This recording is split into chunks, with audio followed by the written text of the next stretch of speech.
Subscribe பட்டனை click பண்ணுங்கள். அது கூடவே மறக்காமல் பெல் ஐக்கானையும் கிளிக் பண்ணுங்கள்.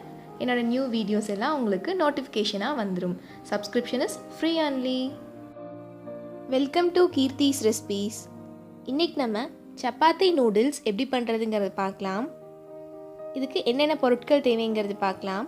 சப்பாத்தி, பெரிய வெங்காயம், தக்காளி, இஞ்சி பூண்டு விழுது, வரமிளகாய் தூள், கரம் மசாலா தூள், சிக்கன் மசாலா தூள், எண்ணெய், உப்பு. இப்போ நம்ம இது எப்படி ரெடி பண்ணுறதுங்கிறது பார்க்கலாம். 4லேருந்து 5 சப்பாத்தியை ரெடி பண்ணி எடுத்து வச்சுருங்க.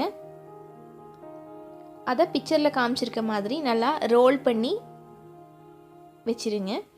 இப்போது கத்தியில் நீல வடிவமாக இதைய வெட்டி எடுத்து வச்சிட்டிங்கன்னா உங்களுக்கு நூடுல்ஸ் மாதிரியே நீளமாக சப்பாத்தி இப்போ உங்களுக்கு ரெடி ஆயிடுச்சு.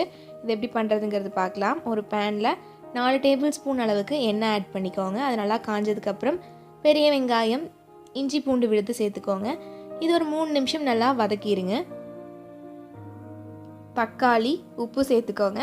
மீடியம் ஃப்ளேமில் வச்சு க்ளோஸ் பண்ணி வச்சிட்டிங்கன்னா ஒரு 2 நிமிஷம் நல்லா வெந்தால் தக்காளி மசிகிற அளவுக்கு வெந்துடும். இது கூட வரமிளகாய் தூள், கரம் மசாலா தூள், சிக்கன் மசாலா தூள் சேர்த்து ஒரு 3 நிமிஷம் வச்சிட்டிங்கன்னா அது இருக்க பச்சை வாசனையெல்லாம் போயிடும். இப்போது நம்ம கட் பண்ணி வச்சுருக்க சப்பாத்தி நூடுல்ஸ் இதில் ஆட் பண்ணி ஒரு 5 நிமிஷம் நல்லா மிக்ஸ் பண்ணுங்கள். சூடானதுக்கப்புறம் கொரியாண்டர் லீவ்ஸ் போட்டு கார்னிஷ் பண்ணி இறக்கி வச்சுருங்க. இனிமேல் உங்களுக்கு சப்பாத்தி மீதமாச்சுன்னா கவலையே வேண்டாம், இந்த மாதிரி ட்ரை பண்ணி பாருங்கள். ரொம்பவே டேஸ்ட்டாக இருக்கும். ட்ரை பண்ணி பார்த்துட்டு மறக்காமல் உங்கள் கமெண்ட்ஸை ஷேர் பண்ணுங்கள். கீர்த்திஸ் தமிழ் ரெசிபீஸ் சேனல் இன்னும் சப்ஸ்கிரைப் பண்ணாதவங்க ப்ளீஸ் சப்ஸ்கிரைப் பண்ணுங்கள். தேங்க்ஸ் ஃபார் வாட்சிங் திஸ் வீடியோ.